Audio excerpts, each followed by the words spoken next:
All right, welcome back to Off the Tap. This week is episode 39 or episode 8 of season 2.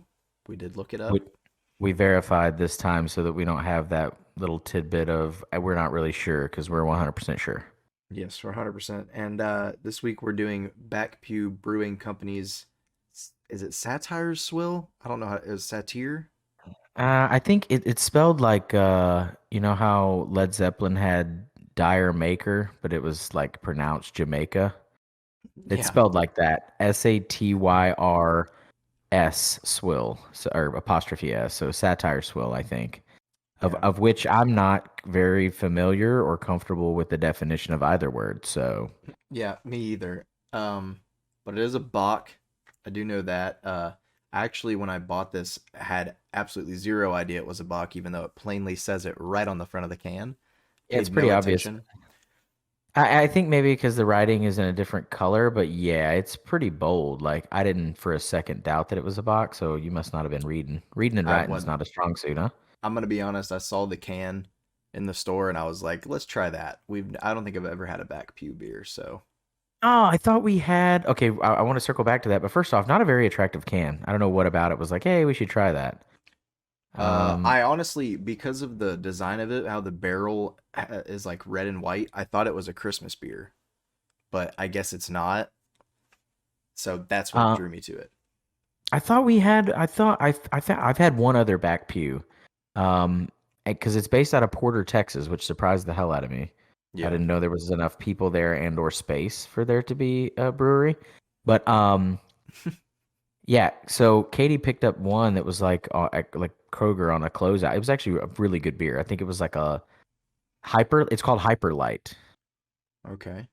and it's like a 4.2. It like a competition with every other Miller Lite or whatever, but very good, crafty tasting. I was very impressed. Well, hopefully this one Shitty holds up. can graphics, just the same, but We got an ABV on this bad boy at 7.2 is what the interwebs said. oh, holy lord, I for don't a know. Bach? Yeah, is that what the can says as well? Good lord, I don't think it says it on the can. And IBUs of 22. All right, so it's fallen in line on the IBUs with a lot of other beers, but good lord, for a Bach 7.2, Yeah, you're always, I was pretty blown away at the ABV when I saw it. golly, it always makes me think that it's going to be super dark then. Yeah, we're gonna have to see on that Drink, pour. dude, drink with caution for the satire seeks your soul. Are they is it like the devil? What is that? I don't understand. So I think Or a so. demon? I don't know. I'm going to Google what satire is in a minute, but for all of those that now understand we're uneducated. But Let's Google what swill yeah. is too. Okay. I mean, if I do them back to back, you think something bad will come up? I Am don't I gonna know. get on I'm a some little type of worried. list, you think? Maybe you should do one and I'll do one. Okay. I do love the branding though, because Back Pew, obviously, not the best at following any religious principles, and then they have different sayings at the top, but their main catch as of late is drink like a sinner. But Mm, anyways, it's just unique branding. yeah. All right. So I'm gonna Google that in a minute, but ooh, pretty color. Yet Yeah, again, it doesn't look too dark. no, it's not. It's not for it to be. I guess dark. I mean, I guess stout doesn't always mean dark. Yeah, but In you in kind of this in the, associate it, you well know? well in this not in the sense of beers, but in the sense of stout as in alcohol volume. Right. Um, there is a catchy little saying on the back that I'll read in a minute when we get in a lull, but yeah, and it's not super hazy like some of the Look crafts have been clear. as of late. Decent head. Actually looks pretty good. Yeah, I'm gonna let that sit for a second while I do some googling. I'm gonna go ahead and give mine a taste. Okay. Yeah, well, bottoms up. Well, mine have been sitting here for a little bit. It's not too strong. It's definitely stronger than a Bach that I'm used to in a Bach at least. Yeah, it's also finishes a little sweeter. I mean, of It does. all, you know that I'm not a huge sweet, but we would go over that over and over and over and over that. But it's sweeter than even like a regular Bach to me. Yes. It definitely has a sweeter aftertaste than what I expect out of a bock for sure. But you know what? I can tell you right now, 2 sips in, I would definitely drink it again. Seek it out. This for me. I know that we're having it out of cans for convenience, but this for me is like when it's on draft, I'm gonna do it. Yeah, it's pretty good as well. I mean, I agree. After a couple sips, it's a repeater already. I might I might not pick it over other box, but I'm gonna do it if it's on tap. And that's a bold statement for me because normally I always seem to be the negative, the pessimistic one that's like, nah, not a chance. Yeah, But not in this case. I don't know if it's like a seasonal release they do or if this is a year round thing. It was on like an end cap at the store, so I assume that means it's a seasonal thing because Possibly. that's usually the section that I got it from is usually a like limited release or seasonal type thing. Um, so I mean, if I see it again, I would buy it at the store, even out of a can. I think. Do you think that like the FBI or people that are really tagging people online are looking at all the tabs together, like paint the picture, or just one particular tab? Because like just to be safe, I'm like, I know I'm overthinking this, but like I have Satire pulled up in like Edge on one tab, and then I've It's got Google Chrome. Chrome telling me what Swill's going on. Yeah. I don't know if they paint the full. Uh, Wow. Okay. So satire, by definition, from Greek mythology. It's one of a class of lustful, drunken woodland gods. In Greek art, they were represented as a man with a horse's ears and tail, but in Roman representation as a man with a goat's ears, tail, legs, and horns. So that You know what? explains the goat horns on the barrel on the front of it. 100%. And then swill is to wash or rinse out, like pouring large amounts of water or other liquids over. So it is So, the Roman gods' washing liquid. correct. Huh. That's pretty interesting, That's actually. that's very interesting. And you know Knowing what that now, it makes the can look a lot better to me, or ties it at better, least make ties it yeah, it together. makes sense. Yeah, Damn, and it's almost like that takes a lot of thought. yeah, it does. I wonder who um pitched that name. You know what I mean? Who was brewing this up, and they were like, "I know what we need to call this one." the bathwater of a god that's lustful and sinful. Yes, because this is gonna make you do some bad things if you drink enough of them. And then just to not confuse people, we'll put Bach in very obvious white letters below it We're gonna so that people confuse go, one "Oh, person that wait a goes to second." the store. We're gonna confuse one of the people that goes to the store and just sees our can. Just for chances. Actually, it kind of makes sense for me. Makes sense. Like, you know what I think of? Satire. Do you remember on Pinocchio when they go to the island and they become donkeys? It's kind of like that. Like they were sinful, they were lustful, they were gambling, they were indulging, and they became instead of goats, they became donkeys. Well, they became jackasses, obviously, but I think it's a Right. play on satire. I don't think I've seen Pinocchio in like 20 years. It's a lot more sketchy than you remember, man. Like it's pretty dark. I mean, there's a lot of Disney films like that. A lot of Disney films like that, but Mm. this one, like to a point where I was like, "Holy cow!" I think Like, my biggest memory of Pinocchio is his character in Shrek. So oh, I don't even really remember the story of Pinocchio other than him becoming a real boy. no, no, it's a lot. It's a heck of a journey from Pinocchio to the real boy. Mm. See, I didn't even know that. But I'm glad that we looked that up because satire's that's a really unique. Not I'm not still a big fan of the can, but it makes sense. The branding's great. It follows their drink like a sinner from Back Pew. I wonder if this is a visitable. We should Google it, but I believe it says they're um open at 4 p.m. on Thursday. So I wow. assume that you can go in there. I mean, I feel like if you're a craft brewery and you're not offering the opportunity for people to go in, you're missing out. Yeah, I mean, I would assume. I gotta believe that's, I wouldn't say a huge part of revenue, but it's definitely a part of your revenue, you know? It's like free advertising and you sell beer. I don't see what the downside is. Right. Well, and you don't have to ship it anywhere. You're just doing it all Mm, right there. So, this is true. all right. Well, we just got past Christmas, right? Christmas just ended. We haven't done an episode in a couple weeks. We've been busy on the day that we usually record, so we just haven't gotten around to it. But I did want to talk about. I think on our previous episode we talked about how horrible gift giver or how horrible of a gift giver you are. I want to talk about how horrible of a gift receiver I am because I feel like no matter what is given to me, it could be the greatest gift I've ever received, or it could just be the worst thing I've ever gotten and most useless thing. And I open it up, and no matter what it is, I'd give the same reaction of just like, sweet, thanks, I really appreciate it. Because I think for me, it's just like I don't like being in the spotlight very much. Like I don't like when the attention's on me, and when I'm opening a gift, I feel like everyone is looking at me, and so I just feel kind of pressured to say something, and I feel awkward, and it always makes me uncomfortable. Is it the same way? I don't, not so much. I have a very similar reaction. Because I internalize like as soon as I open a present, I'm like, oh, like if I don't like it, then it is what it is. But if I do like it inside, I'm just like, oh, well, this is what I'm gonna do with it. But it's an internal dialogue that I have with myself. It's not Right. outwardly projected.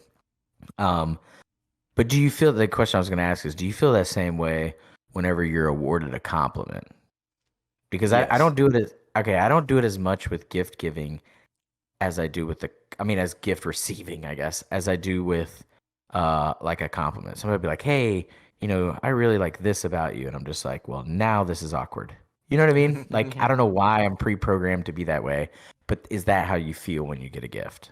I guess Yes. is the question. I think it's both things for me for sure. Because, like, oh, hey, you're really like you're smart or something, or it's something stupid, and I'm like, thanks. Am I supposed to say something back, or is this just a compliment? Nothing, no strings attached here. Which I mean, receiving a gift, typically no strings attached. I guess it depends on the situation, but I'm just like, ugh, thanks. I really appreciate it. I would say it negates it being a gift if there's strings attached. That's just bargaining or blackmail. But one thing, so Yeah. what if you open the gift inside, like not in silence, that's creepy, but like what if you open the gift when the person that gifted it to you is not there? Like say for instance you're given a gift that's wrapped or whatever and you go home and you open it. How is your feeling or your reaction at that point? I think it's definitely not as awkward. Yeah. I think I could see that being not as awkward because I wouldn't have the feeling of like having needing to react a certain way. I could just kind of, especially if I brought it home and I was just opening it with no one else there, Yeah. then I could just then because then I'm not gonna react anyways, right? I'm not gonna be like by myself and open something up and start running around the room and shit because I'm so pumped. You know what I mean? Like Well, I'm gonna open. I mean, maybe I would if it was something crazy. Like if someone wanted to gift me like a like a sports franchise or something. I mean, that's you know. good Lord, it takes that much to get you excited? I mean, Jesus. no, I'm just saying No like wonder maybe every gift's a I'm letdown. just saying like maybe if it was that, then I would run around the house by myself. You know what I mean? But no, I mean Possibly. it's not. That was just a over exaggeration, obviously. I think that is like a special trait or a special characteristic because I've been told the same thing my whole life. Like Katie says this all the time. She's like, you don't like anything. And I'm like, no, I love a lot of things. I like a lot of things. She's like, well, you never show it or you never seem surprised or seemed excited. And I'm like, it's like she got me that weather thing this year that like just tells me the weather that's just outside the house, but on the little digital picture frame. Awesome. I've been Hmm. wanting one forever. Love it. It's great. I check it every morning. It's awesome. But she was like, "You just seem like that's lame." I was like, "No, I'm really impressed by that." She's like, "Well, your reaction said otherwise." Yeah, Um, horrible at reacting. but but I think it's like a trait because there are some people you award them a compliment or you give them a gift and you feel so like uh like rewarded back just the way they receive it. And I'm like, holy crap. But not even like awkward. I'm not like, hey, you're going overboard. Like, stop making it a thing. Not even like that. I mean, like, just the way people, like, mom is really good. The way she reacts genuinely to a Yeah. present. I'm just like, holy crap, she really loves this. And like, it wasn't that big of a deal. You know what I mean? Or I don't Yeah. know. Maybe it's generational or something. Because I don't know. Well, I, maybe not. Because my dad doesn't really react super. You know, I don't know the word to describe it. I was gonna say flamboyant, but that's definitely not the word I'm trying to think of. He's I not think. like really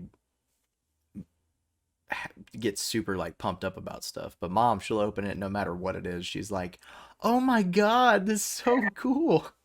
But the thing is it always feels genuine, and I just don't know if that's she's just that good or if she just really loves everything. I don't know. Yeah, I don't know either. I don't know how they do it, man.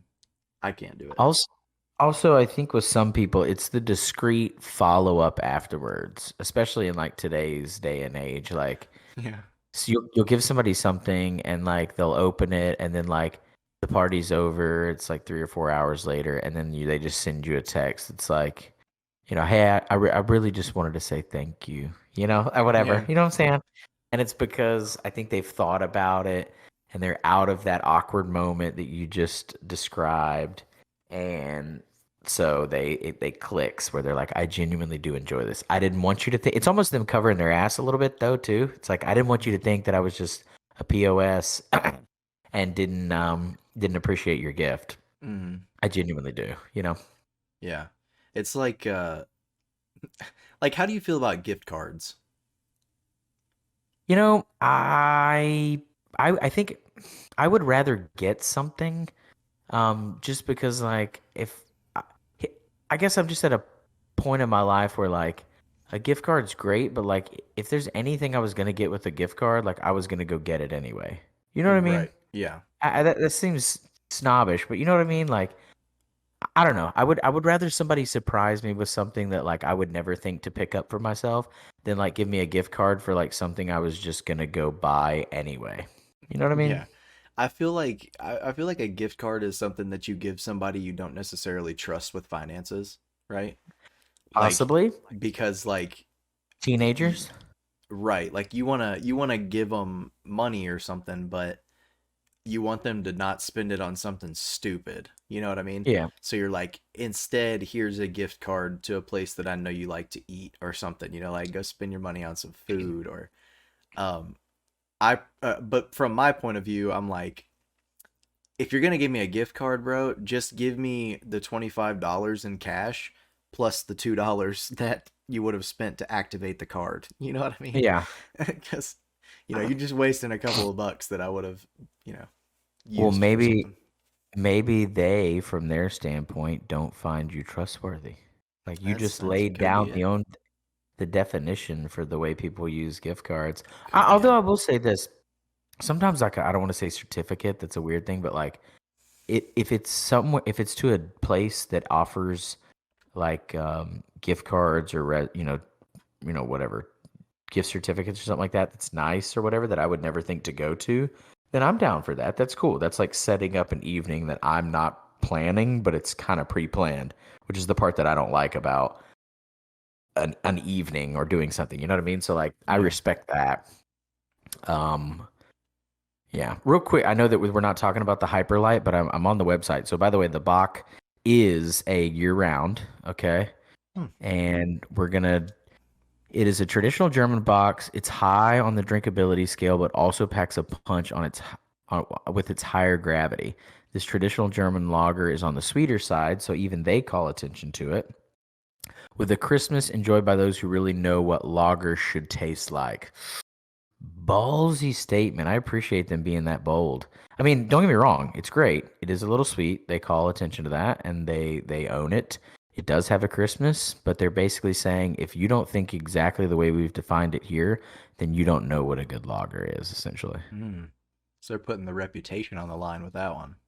Throwing it out there. But on a side note, I was going to call so Hyperlight is the one that I was talking about, and 4.2 ABV, 95 calories, 2.6 carbs.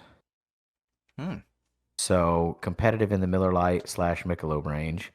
Um, Hmm. get this, kind of sounds like they ripped off some marketing. Won't fill you up, like Bud Light. Won't fit. Wait, Bud Light does that? I don't know anything about Bud Light, dude. I You don't I have remember you don't remember the big campaigns back when Great Taste Less Filling came out and uh it'll never fill you up and it won't let you down, make it a Bud Light. That was Bud Lights, and then won't fill you up, never let you down, Bud Light, and then Miller Lite came in with Great Taste Less Filling. That was the marketing campaigns. This was pre Michelob GTLF. before. Yeah. And but anyway, so won't fill you up, but will let you keep drinking at the lake, river, or on the front porch during those sunny Texas days. I'm telling you, it's super drinkable. I know that that's not what we're talking about today, but I love the confidence they have in what they're bringing to the table. And I think they're a fairly newer brewery. We had the Blue Testament. Remember that? No. Okay, so we had the Blue Testament. We've done the Satyr Swill, which is a non-seasonal now that we know, and then the Hyperlight. But they have some season. Oh, King of the Hellies. It's King of a the King of the Hellies. Hill. It's a King of the Hill beer, Oh, Texas style Hell's lager. that's pretty Um, clever. anyways, we don't have to go through all Bronx Stomper. Really cool branding. Um, Hmm. Hopzuna, obviously like a hopadilla, I guess. They're They just got some. They piggybacking have off a cool. bunch of things. Dude, they have a bunch of cool tap room only releases, like Gabagool. It's an Italian pilsner. Okay. Rand, which is a Belgium Golden Strong. Yeah. Anyways, have to check out the website, but yeah, glad to know they draw the line at true lagers with the Satyr Swill, and the Hyperlight is something that you definitely can be a day drinker with. So they're saying this is a lager, not a bock. Well, all lagers are box. I mean, Okay. all. Excuse me. All bocks are lagers. There you go. It's There you like go. all squares are rectangles, but not all rectangles are squares. Correct. Correct. Yeah. Uh, all squares are quadrilaterals, right? I, But not all quadrilaterals are squares. I don't know. We'll do the math on that in a minute, the geometry, if you will. But yeah, so loggers or box are loggers, but not all loggers are box. hmm. I genuinely didn't know that bocks were lagers. Yeah, Bach It's is just A German lager. a Hmm, German sorry. summer lager. Hmm. Bocks are traditionally, I understand, to be brewed in the summer, hence the sweet crispness for refreshing replenishment. Hmm. Maybe that's why they're always my favorite. They've been my favorite because I love summer so much.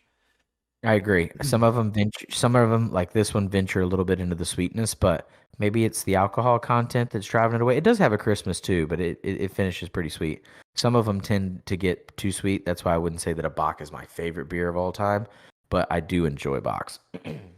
Yeah, they're definitely my favorite.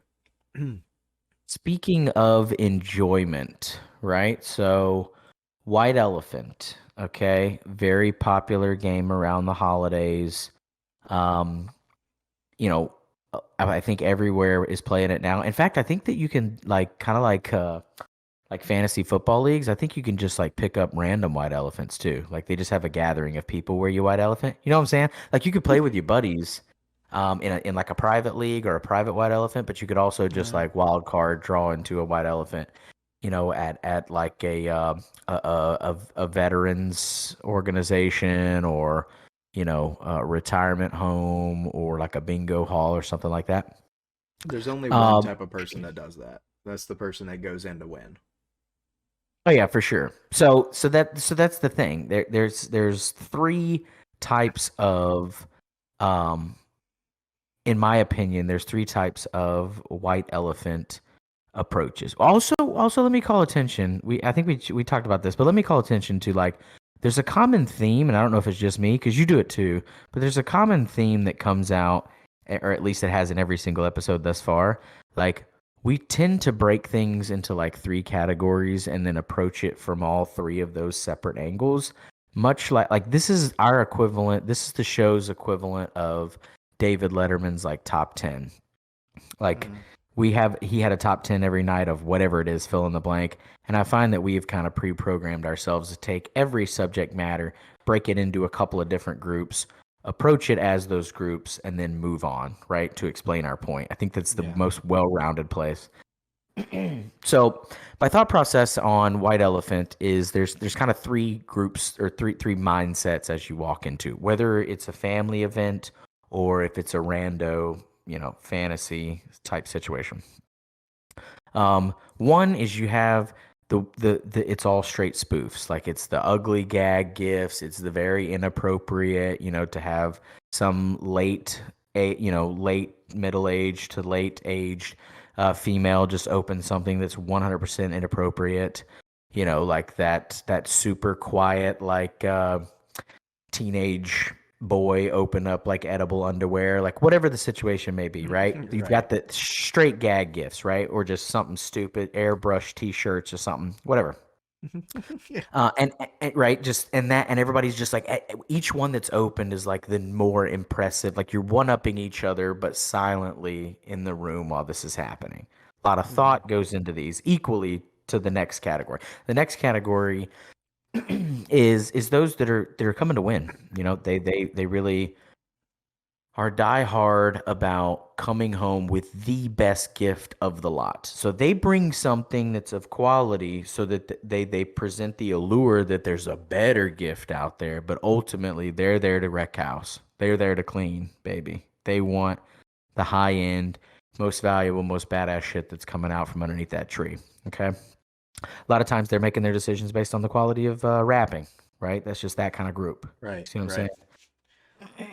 And then the last group is a very common group, but it's people that buy all the crap that they want that they're too guilty to buy for themselves in hopes of winning it back innocently. Like, oh, I guess I'll be stuck with whatever I brought, like that Yeah. kind of thing. Yeah.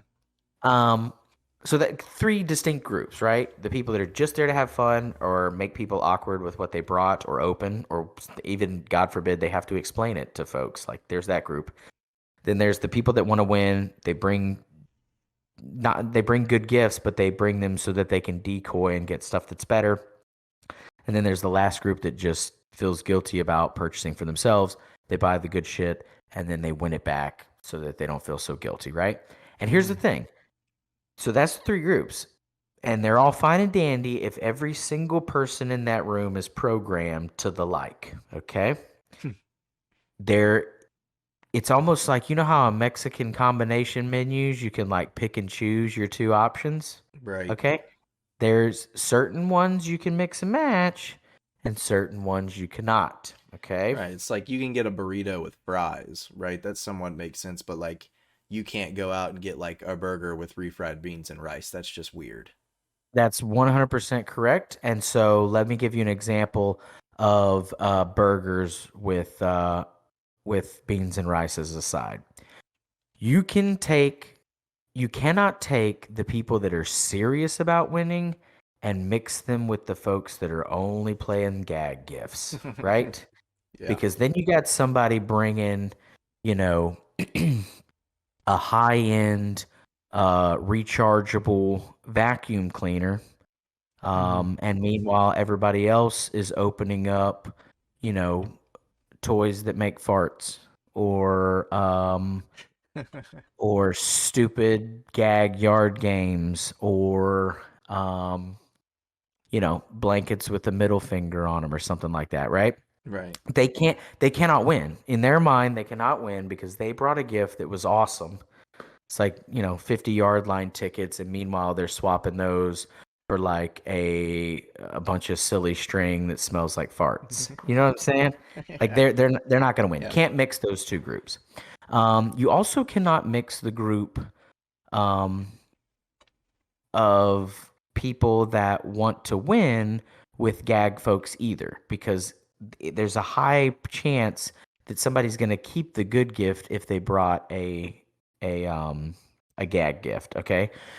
But you can mix the folks that brought good gifts with the folks that brought the gifts that they want to win, only because the folks truly that are bringing the really high end gifts are okay going with the home with their own. You see what I'm saying?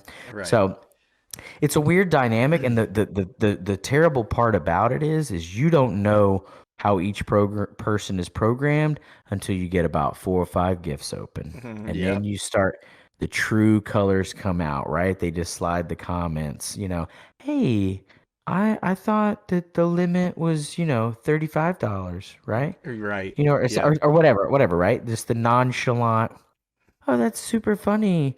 But like also I was thinking that like we were trying to get each other something, nice. Yeah. Um so I there's thought that maybe, yeah. it's supposed to be stuff that we could use. Yeah, I mean, it's fine, but I just, Like, how we many times also am I gonna use this whoopee cushion? yeah, we also brought our kids, so I just thought maybe we weren't going to be opening up Blow up um doll. exactly. So there's those things. And then on the other end of the spectrum, it's even more alarming whenever you got a bunch of spoof people in the room or like, like just gag gift people. Let's say the first 3 gifts that are opened are like, a great high-end blanket, you've got some type of sound system or like Bluetooth speaker, and immediately they're just like, oh God, I I wish I could swap mine out because nobody's gonna need a 10-pound jar of Vaseline and a bunch of cooked spaghetti noodles because I was not planning on this. You know what I mean? Yeah. Yeah, the gag gifters start feeling real bad when they're Oh, the minority in the room. like in every one of those Key and Peele skits when they just start the like The drip of sweat. excessive sweating. Yeah. That's what it's like to those folks. Why is the And then internet browser history deleted? yeah, exactly.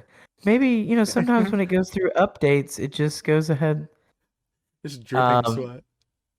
So yeah, exactly. Like there's that reaction. And then the last one is like the people that want to win their own gift. When people that showed up to like really get good gifts, they realize that hey, this is going down. These people really are here to compete and get a good gift. Then immediately they get passively obsessive about their own gift. So Mm. they open it and they're holding it and they're like, "Oh, it's just It's okay. commemorative plates, it is what it is. Nobody really wants these. Oh, you're interested? Oh, no, they've got better sets, and you start Yeah, you I mean, start this was an just the cheapest set because of the price limit, so, yeah, you start anti-selling yours, you know. Yeah, who needs season tickets to the best ball club in the world, like just Not I. I don't. yeah. It doesn't even come with parking though. Are you kidding me? It doesn't even come with parking Still gotta passes. pay Like who's 20 gonna want that? bucks for parking at minimum. It's It's ridiculous. crazy. So I Um, walk 3 blocks? Jesus. So it's just very interesting. And also too, like you want to keep the momentum of things going, but you can tell very quickly when somebody gets irritated. It kills the mood a bit, but like what do? You got to keep going. You know what I Yeah. mean? Yeah. All right, who's next? It's Yeah. always it's the people toward the end that are always pushing the who's next agenda, right? Yeah. Because they want to get to the point where they're opening, or they have seen something that's been opened that they want to steal, Yeah, and they're and they trying want to to and they hurry it want to they along. want to try to hurry it along before it gets stolen twice before they can't go anymore. That's true. I've seen them get so aggressive too, That's when Yeah. everybody starts going back to the rule. You can always tell like when somebody's in that ballpark of like really came to win, very aggressive, because they're like the 10th or 15th person to open. And they're like, "Hey, can we go back through over the rules again? What were the rules? Can Yeah. we talk about how the rules?" How many steals were there again?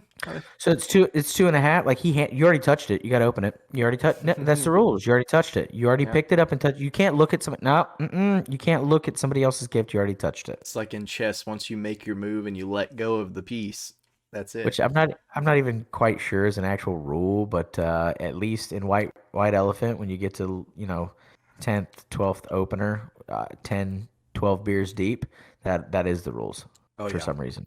It's like you break it, you buy it. You touch it, you open it. That's it. I remember seeing a video of like a white elephant thing. This was years ago. Maybe even like what? It's 2022. Maybe even like 8 to 10 years ago. I saw this video on the internet. But it plays a lot toward the third group you're talking about that like brings the thing that they want, right? Oh yeah. So that they like spend the money that they feel weird spending on themselves or whatever, and then try to win their own gift back. But the guy shows up, and it's like, yeah, I think they're like, there's a $35 limit or whatever, and they start opening, and it gets to the third person, and they grab the biggest box there, which is the one that this guy brought, right? The protagonist or whatever, if you want to call it that. And he starts getting nervous because the guy's opening his gift, and it's a fucking Xbox. Oh no. And he opens it up, and everybody goes, "What the fuck, dude? Who brought an Xbox?" And he's just sitting there, and he's like, "Man, which one of you guys did that?" Trying to play it off or whatever. And then the next three people that open it proceed to steal the Xbox. And before it gets to him, and he gets really pissed off because then he can't steal it because it's gone anymore, and he starts getting so mad, and they start going over all the rules and shit again. And I was like, man, that's what an idiot, bro. You can't. I couldn't gamble with something like that. But I'll tell you, one of the big things, at least in all the ones that we do with different groups of people, it's surprising to me how popular scratch offs are. Like, people will roll the dice on scratch offs in the face of something that they brought that they wanted. Like, they could have the equivalent of, like, not an Xbox maybe, but they could have the equivalent of, like, some badass bottle of liquor, or like some sweet ass thing that they wanted, that they brought, they fully intended on winning back. And then soon as scratch offs enter the picture, it's like this heroine of a white elephant gift, and they're just like, oh, I better try that. And I'm like, really? Because you definitely had the foot massager in the bag. And they're like, no, I'm going after those scratch offs. No. I know it's a $35 limit, but if I can get $10 out of them, I feel like I won. Yeah, scratch offs to me have always been like the cop out gift, because it's but they're super fun. They're a stocking stuffer to me. Golden stocking stuffer. Yes, that's the best stocking stuffer, I think. Also, I was going to mention, so for the first time ever, now that we're talking about it, I just looked up what the definition of a white elephant is. Do you know? No. It really ties into the conversation that we just had, because I'm going to let you connect the dots, but this is what it's called. I mean, this is the definition. A white elephant is a possession that its owner cannot dispose of, and whose cost, particularly that of maintenance, is out of proportion to its usefulness. Okay, yeah. So in modern usage, it's a metaphor used to describe an object, construction project, scheme, business venture, facility, etc., considered expensive but without revenue generating capabilities. Okay. So if you think about it, all white elephant should be, which is my favorite, recycled gifts, Yeah. re-gifts, or things that you didn't want. Yeah. Right? So people that are bringing the shit that they do want, they're technically breaking the letter of the law. And people that are bringing badass gifts, they're also breaking the letter of the law. If I was a judge right now, here, judge and jury, I'm going to have to agree with the folks that are bringing gag gifts they cannot be disposed of, and whose cost is out of proportion to its usefulness. That is a phenomenal... I don't understand how that became the definition of a white elephant, but that describes a lot of things in a lot of people's lives, honestly. Are albino elephants useless or something? I've never seen an albino elephant, to be honest with you. I've seen a lot of albino stuff, but I have no idea. I just wonder why they decided to call it a white elephant. Dude, I swear the guy that is looking at my history is like Satyr, white elephant, albino elephants, Nickelback rockstar lyrics. What's up with this guy? This guy's going through it right now, bro. Send him some type of mental help. Might send him a therapy brochure, bro. He needs to go talk to somebody. Real quick, this is how you know that the world's listening to you. I just typed in albino, and immediately it said elephant lyrics. Albino elephant lyrics. Tell me that's not trippy. I haven't Googled that ever before. Algorithms, man. Yeah, there are albino elephants, but they're more like peach colored. Like some peach fuzz. Yeah, Hmm. kind of like a little flesh sack when it's just barely holding the innards. Real Yeah. pink like. Real fresh off the block. Well, yeah, I think it's just because they just don't have they don't have the pigment or whatever in their skin. That's all Yeah, listen. albinoism is, right? I'm not a I'm not an animal scientist. I don't even know what that is, but nope, no comment on that. Okay. You don't know either. There's a lot Nope. of different animal scientists. Nope. Um yeah, so I'm not, but I know what the metaphorical white elephant Veterinarian, is. is that an animal scientist? That's an animal doctor. That's one of many. You've got uh herpetologists, right? That's snakes. You got Herpetologist does snakes. yeah. Snakes get You did herpes or what? no but herpologist. Herpologist. Why am I apologizing to her? I don't know. I feel like we're listen. Whoa, you get diving a little deep. I feel like we're splitting hairs. Um, yeah, herpologist, marine biologist. We're going off on a tangent here, but I found it interesting that this is the first time I've Googled white elephant, and it's a lot closer to the actual thought process or content of the game than I expected it to be. Knowing you, I'm very surprised that this is the first time that you've Googled white elephant to see what it is. Dude, I just I've, never even I've, thought about it. Like this is the first time I've. I feel like you would have at some point in the previous years when we've done it been like, why the hell is it called white elephant? And just given it a I, goog. I might have actually said it before, but just never Googled it. Hmm. Um, Also, I want to bring to light that technically I'm not even sure if this definition means anything. It could be worthless because I didn't get it from Google. I got it from Bing. Oh So, yeah, it's not even correct then. good chance I've just been pissing on the wind for the I last 30 just minutes. been lying for the past 10 about this specifically. Super sketchy. Um, Watch, it's going to give me a legitimate.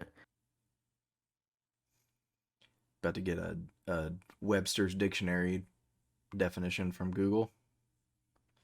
Yeah, that one's a little. I don't know if I would read that one out loud, but Sheesh. no. That Wikipedia says as much, so we're good. Well, Wikipedia is definitely the determining factor. Google's definition, though, real quick of the game. A white elephant gift exchange, also known as a Yankee swap or dirty Indian Santa, is a party game.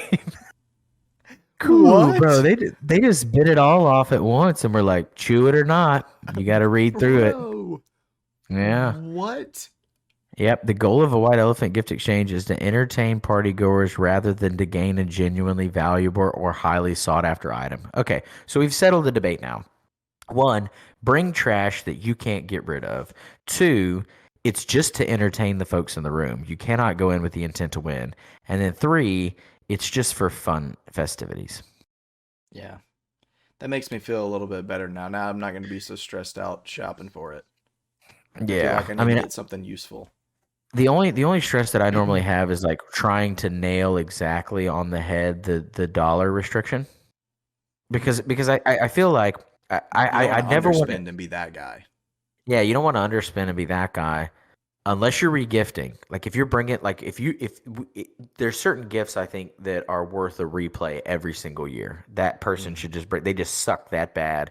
They are truly a white elephant by definition. Now that we know it, they bring it back every year because it's funny, and they open it and they're like, son of a bitch. Like they change it and they put it in different boxes, right? Or they try to dress it up in a different bag or something Yeah, like put that, it in make a it look bigger different. box, make it look like it's something Dude, else. that to me is truly playing the game, okay? But other than that, I'm just trying to get as close to the money marker without going over as I feel physically like capable of because I think most people are owed that. If I'm not regifting some trash that I got stuck with that is the epitome of white elephant, then I'm just trying to maximize the money. And I'm also not a multi-gifter. Like I don't want a damn bag with like 15 different things in it that add up to whatever, 25, $35. No, it's got to be a I want singular thing. yeah, singular gift that I saw and I was like, holy crap, that is worthless, and it fits in the $35 mark. Do taxes figure into the price? Like you Bro, gotta do like 25 including taxes, or is this well, I like you think get something 24.99 and you go a little bit over? no, I'm thinking as long as you're in the ballpark, right? 25 to 29 with taxes or whatever the rate is, I think you're fine. Okay. Now, to the letter of the law, like that's the thing. You got that middle group of people that are like, that's 27.64. We were Yeah. supposed to send $25 or whatever. I didn't know I could get an extra $2 out. Man, I didn't You know. know what I'm saying? Nobody told me anything. This is the last time I'm coming to this one. I'm gonna freelance somewhere else. I'm not joining your fantasy white elephant league anymore. Dude, also I can only in the back of my mind I thought about those like fantasy white elephant leagues and like can you imagine pulling a number at like 145 and No, just being my like I don't even care to see that many gifts. dude. If there was that many people, I would opt out immediately. I'd become a free Yeah. agent. Absolutely Yeah. immediately. That's too many. I'm just here to see someone's great grandmother open like a leopard thong. Okay, that's all I want, and then I'm out of here. You can just keep my $25 gift or $25 gift. I was just here for the laugh. hmm Which is ultimately now we know the purpose of the game. All right. Well, it's almost New Year, or it's almost the New Year. Sorry. Um, Yeah, I was gonna say, do we call it New Year's or the New Year? Well, technically the New Year's correct, but it was weird to hear you say it. You struggle sometime with S's and apostrophes. Like you don't say them wrong. You just add them or don't include them where appropriate at yeah, times. when We've necessary. had this Yeah. happen. We've had this happen multiple times. Yeah, I'm beginning to it's see a trend here. it's because my brain, I get like I'm thinking of something specific, and when I Mhm. say when I'm trying to say something else, I just botch it and combine them. Um, Well, guys, it's almost New Year. why say lot word when When few word do work trick? fine, do Do trick. no, but yeah, it's almost the new year, and so it's the time of the New Year's resolutions to come forward and try to make people's lives better. I guess that's the point of them. Um, I've always done them myself. I did one on this podcast 2 years ago that I didn't follow through with. So that tells you about as much as I need to say about New Year's resolutions. Do you feel bad about it? Is it not worth bringing up again or revisiting or what was Well, it was for the podcast. It was to do 52 more episodes of the podcast, and Hey, listen, you're happening. We're on the road to 52. well, people, things get in the way. I don't People don't get in the way, but well, in I don't my know. case, people didn't get in the way. It was just scheduling and stuff. But That by the way, that came out like unknowingly very Seinfeldish. We're on the road to 52. Anyway, go ahead. So, um, so I think that I think New Year's resolutions are one of those things where like you do it just to do it at this point, yeah. because I mean I do, every year I have one. Like obviously mine every year, honestly, for my personal well-being is to eat better because from Thanksgiving until the end of the year I always eat like crap because I feel like there's no point in eating healthy in between Thanksgiving and Christmas. There's just I'm gonna eat like crap on those days anyways, so might as well binge through. You know what I mean? So my New Year's resolution is always to eat better at minimum. Maybe do a little more working out, but I don't ever follow through with that one. Um, but I heard a really interesting thing today. Actually, I was watching a video, and the guy was talking about how New Year's resolutions are just bullshit. They just really are. And because like, are you gonna do that resolution now, or are you gonna wait until the new year? Because if you're not gonna do it now, then there's no point in doing it at the new year. Because you're not gonna Yeah. do it. You're not gonna keep doing it. So I was like, huh, well, yep, that's pretty true. I I would first off I would say us talking about New Year's resolutions right now is as cliche as the resolution itself, okay? Yeah. Because I think there's a million people talking about them right now, the pros, the cons, the ins, the outs, the bullshit, the for shit, all that stuff. But I would say I think I would agree with that. I think anything worth doing or that you're gonna do is worth doing now and not waiting till the end of the year. I don't think there's a prime time to start. I think that's why people fail at diets. I think that's why people fail at education to a certain point. You know, especially if I mean, it's procrastination that gets the best of us, I guess, and that's a form of procrastination. Yeah, New Year's Um, resolutions are a form of procrastination for sure. yeah, it's like, oh, on Monday I'll start it because obviously I can't on Sunday. Like, why not? Football. Um, do what? Yeah, there's football going. I can't start a diet on football Sunday. Exactly. But I will say this. I think I don't think necessarily you need to start them on the first, but I would say probably the most impactful, because you know everybody wants to eat better. Obviously, you should start that right now. Like if anybody wants to do that, start that right now. Um, but I would say keeping them higher level, like I don't want to say vague, but keeping them higher level, like I want to learn how to effectively change my habits, right? Because that's the gift that keeps on giving or whatever. I'm not saying you got to wait till the beginning of the year to do that, so it defeats the purpose of New Year's resolution. But like I think when people set out to do things like yes, you want to be specific, but like I think there's a category that's gray enough that's beneficial to you more than one specific thing. Because people set out, they're like, oh, I want to get in shape or I want to lose weight or whatever. Ultimately, that's just that's just choosing to develop a certain set of habits. And I know that this is also cliche, but it's like and it's so cheesy to say, but it's a lifestyle. It's not a it's not a thing that you do. It's It's a lifestyle literally change. it's a lifestyle, bro. You know what I'm saying? It's like it Yeah. really is. And what It's that lifestyle is, again, I'm not saying that I'm good at it by any means, and I'm not. I'm terrible.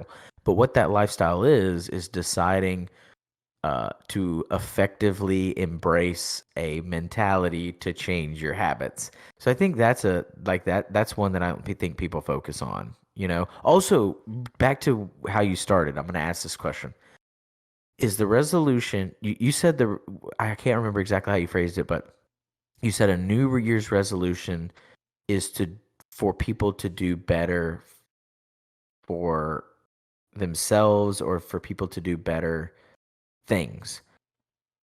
Does the resolution need to be for yourself? Or can the resolution be that moving forward, I'm going to pay it forward? Or I'm going to, because I know that I joke about this a lot, and you and I've way offline, you know, to use a office cliche. Like we've had a lot of conversations about like the problem with humans these days is the lack of interaction when folks Mhm. are vulnerable, right? I'm not saying pick up, I joke about picking up hitchhikers and stuff like that, but like truly it is like you have to be vulnerable in certain circumstances. Um, that's what that's what moves humanity along, okay? Mhm. And so I wonder, can your resolution be to do interact with more people or do things like that? Yes, it's a betterment for you, but ultimately it's giving back to other people, or does the resolution need to be for you? No, Not I you think personally, I'm just saying in general. yeah, thanks for this shot, bro. I'm just out here freaking I mean, thanks for being so selfish, doing shit for yourself, working out, eating better. What's that doing for anybody else? man, it's good for the environment, bro. Oh, Um, I gotta follow up on that in a second. That blew my mind. I just read the article, but go ahead. no, I think a whole point of a New Year's resolution is just something that you feel you need to do or that you want something you want to do or whatever. But it still is to the point like why not pay it forward starting in like May? No, I listen. You I know, agree. I agree. like yeah, the whole point of it. I mean, it's a good. I guess it's like a good reset time because it's a new year. You know, the holidays just ended. You know, you're kind of a lot of people's is working out and getting healthier or whatever because again, like me, they just stuffed their face from Thanksgiving until December 29th. So, or December I 30th, would whatever. I would say that I think this should be the rule. As soon as you think of what your New Year's resolution should be, Start it. start it. Because don't get me wrong, I don't necessarily think all year about what my New Year's resolution is going to be. I don't start until like probably the day after Christmas, right? But then at that point, you should start it. Like I think that's safe to say. But also too, I'm the kind of person where, and it's frustrating to Katie a lot. Like I'm the kind of person where I'm like, hey, you know what? I'm gonna start doing puzzles. That's probably good for the mind. You can frame them. And then so I literally leave the house. She's like, "Where are you going?" I'm like, "I'm going to get a puzzle." She's like, "It's 9 o'clock on a Wednesday." I was like, "Yeah, but I want to start doing a puzzle." She's like, "Right now?" I'm like, "Yeah. I mean, I think that it's good for my mind. I'm gonna start doing one, like one a week." Now, obviously, I only stuck with that for like 4 weeks or whatever. But I when it was time to do it, I did it. You know what I mean? Right, because you don't want to go to sleep and wake up the next day and think, shoot, what was I going to start doing? Exactly. Or honestly, I'm also the type of person, and this is terrible programming, where like all day the next day, I'd be like trying to eat breakfast. I'd be trying to like do work, and I'd be like, damn, should have went and got that puzzle. Mm-hmm. Like I bet I can cut out here at lunch and go get that puzzle. You know? Yeah. I wonder what kind of puzzles they got at Hobby Lobby. Yeah. Who else is? You never bump into people that you want to meet in a puzzle aisle either. I mean, I believe in humanity, but let's be honest. Yeah. I'm picking up a hitchhiker, but I ain't talking to anybody in a puzzle aisle at the Hobby Lobby. No, bro. I'll roll the dice on my life, but not on the comfort of a conversation. You know what I mean? Yeah. Yeah, I'll pick you Just up, but not you're a sitting nope. in the back, bro. I'm not talking to you the whole time. Oh no, I'm talking about the folks in the puzzle aisle. The hitchhiker. I'll probably have a grand old conversation with. It's folks in the puzzle aisle that are more concerning to me.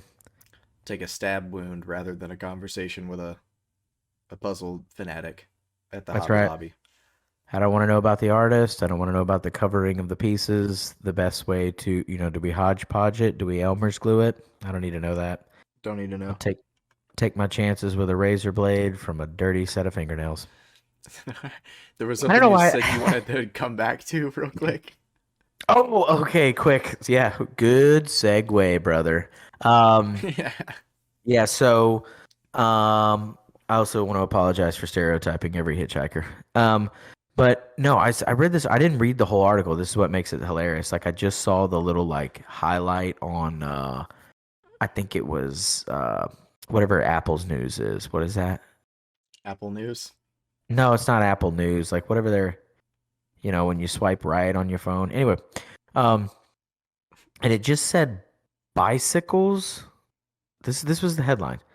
Bicycles could be the end of sustainability on Earth.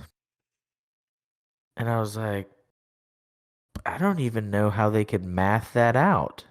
Like, and it was Bicycles? no, bicycles, bicycles. That's what I said.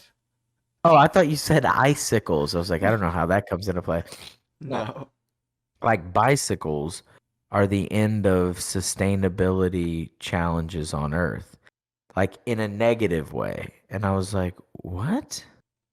I was like, Why? I don't know. They don't generate any more rubber than a car, no more metal. It's probably, there's no emissions, there's no people. I mean, like, no people like are more active when they're using them. So anyways, this is the point that I didn't read the article. I did not read the article. Okay. Disclaimer. Okay. You read it and you were like, that's fucking stupid. Just did it. I literally did. I was like, that's not drawing me in. That's idiotic. Because then I remember I was like washing dishes and Katie was in the other room. And I literally was like, man, I'm sick and tired of us just building artificial hills to die on. Like, I don't get Mm-hmm. it. I don't want to get political or anything like that. But I was just like, man, this is absolutely ridiculous. Because A, somebody spent time, by the way, generating that tagline and then writing an article afterwards. And probably doing the research for it, Yeah. whatever they were trying to research, Dude, I was just compiling blown data. away. I was blown away. I was like, really? Do we not have? And I'm not even the stereotypical guy that's like, hey, let's go fight, world hunger or like whatever, find a better fuel source or whatever. Like, I mean, those are all great things, by the way, but like, I don't care Yes. about that. Just don't pick an idiotic hill to die on. You know what I'm saying? Yeah. Bikes, those are bad. That's Yeah, definitely. Bikes can't do that. Pesticides? No, I'm in. Pesticides for Yeah, I don't want sure. those bugs in my house, bro.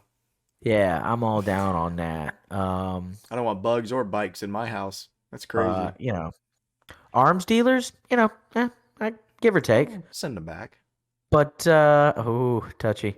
Talk about worst trades. But all that being said, I the bicycle thing, it was mind blowing to me. I don't know how they could have put a positive spin on that headline.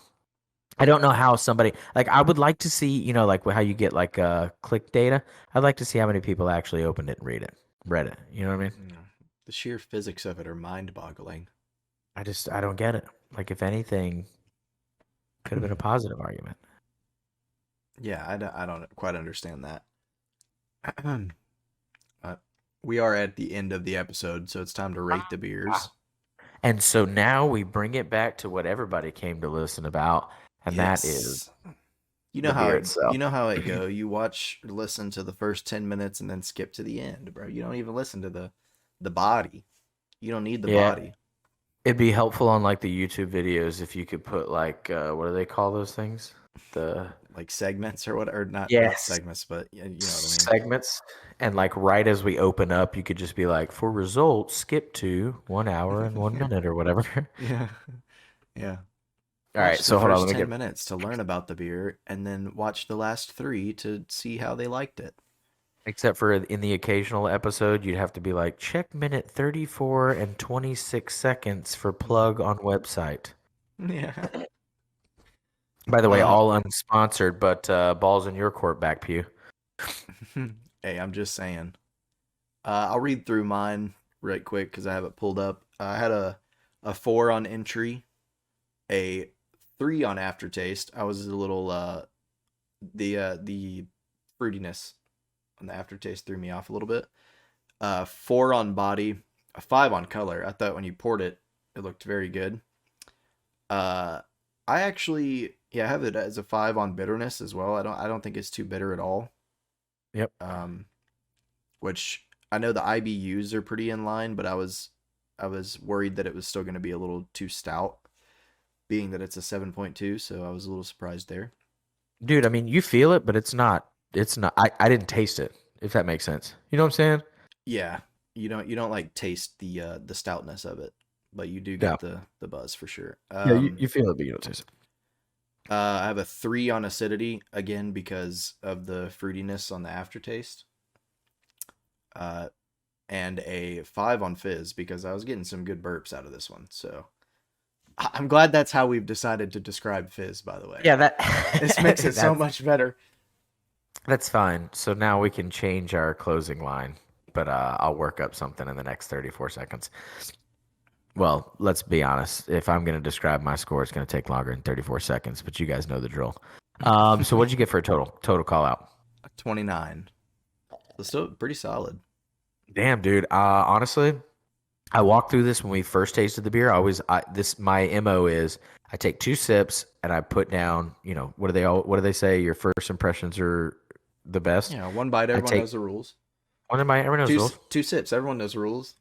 I take 2 sips. I put down my uh I put down my ratings. Then I drink the whole first beer and I update those ratings. And then when we come Yeah. back to the very end, I take a couple more sips and I say, "Hey, is this still right?" So And really, what you're doing is you're making a list and you're checking it twice, thrice, but yes. and then you're gonna find out if the beer is naughty or nice. Yeah. Now, sometimes out of the gate, I'm like, this is not a nice beer. And you guys It's can very look naughty. through.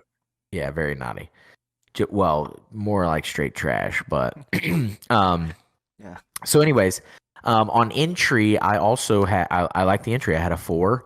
Um, I feel like there's a little bit of sweetness at the entry and the aftertaste. My aftertaste is at a 3. That's the only struggle that I had with this one. Although they admitted it, so power to them. Body, I have a 5. Great mouthfeel. Now that we've allocated belch to the fizz, body had a great mouthfeel. Box sometimes have a tendency to be what I call sticky in my mouth because of the sweetness. They have like a syrupiness to it. This one did not. So anyways, body 5. Color had a 5. it could have been a little lighter for me, and also even with it's not hazy, but it doesn't have a clarity that I would like. Bitterness, I have a 5, straight on point. Acidity, I have a 4, and this is all very out of character based on how I've rated a bunch of the last few beers. Fizz, I had a 4. Has a great burp. I guess like I could have gone a little more with that, but it doesn't just Box don't burp in general, and I don't think this is the best Bach burp that I've had. So 4, 3, 5, 5, 5, 4, 4, very solid, coming in at a 30. Very nice. So we're pretty We had it close all on up. those two. Yeah. We've been pretty close on the box. Still, I think we've only done two, but still. Yeah, and like I said, they're not. I mean, I do like I like a Bach, but I do like a skunkier, you know, just Pilsner. bitter pills. Yeah. Yeah. Um, that's kind of my go-to as far as enjoyment. They're just refreshing. But I appreciate a Bach for what it is, even though sometimes they tend to be a little sweet. I'd like to circle back to from the beginning when we said we'd definitely buy this again. I still would definitely buy this again, and very much enjoy myself. This is one that 100%. I would share with the boys. Oh yeah, 100%. I'm not gonna at 7 point whatever. I'm not gonna say you're gonna sit and indulge all evening. But definitely would pick it up on tap. We almost need to make a trip over there, unrelated to the podcast, but just make a trip over there to see what they have on tap because it's fairly close. And they've got some. I love the fact that they do some unique stuff you can only get on tap there to draw folks in. I'm assuming, but Yeah. and then if they had it on tap, I would definitely drink it there. And I then wonder if they I'd would pick up. can it. I wonder if they would can their special stuff first to I'm taste. sure. I'm sure you could probably get growlers or something like that. I would imagine, but. We'll have to check it out. Another thing that I said I wanted to keep doing after the last episode was where do you see yourself drinking this beer? What do you see yourself doing? And I'm gonna be honest with you, I have absolutely no idea because it's kind of like a any situation beer for me type thing. Like I don't see a specific of it. Maybe like watching football with the boys, uh, watching sports with the boys at a bar, maybe like that kind of vibe. I don't really have a specific event myself though. I agree. And honestly, as soon as you ask that question, normally whenever you ask that question, immediately I'm like, oh, this is where I'm drinking this. Yeah. Um, but I did go blank. Um, historically when I think about other box, it's always like hard day's work and it's not like the we talk about the Mexican cervezas and stuff like that. Yeah. You're doing that while you're still outside on the job site and then you're gonna Right. leave, okay? A Bach is like you And get home from work. yeah, like a front porch beer, a Yeah. back porch beer, right? You kick your boots off and you just you rustle your feet together and enjoy it. And it's cooler underneath the shade of the porch, right? I Hmm. don't think this fits that mold. No, me Even though neither. it's a Bach. So I can tell you what it doesn't fit, but I can't I'd have to think on how I want to drink it. Yeah, that's kind of where I'm at. I can't think of a specific thing.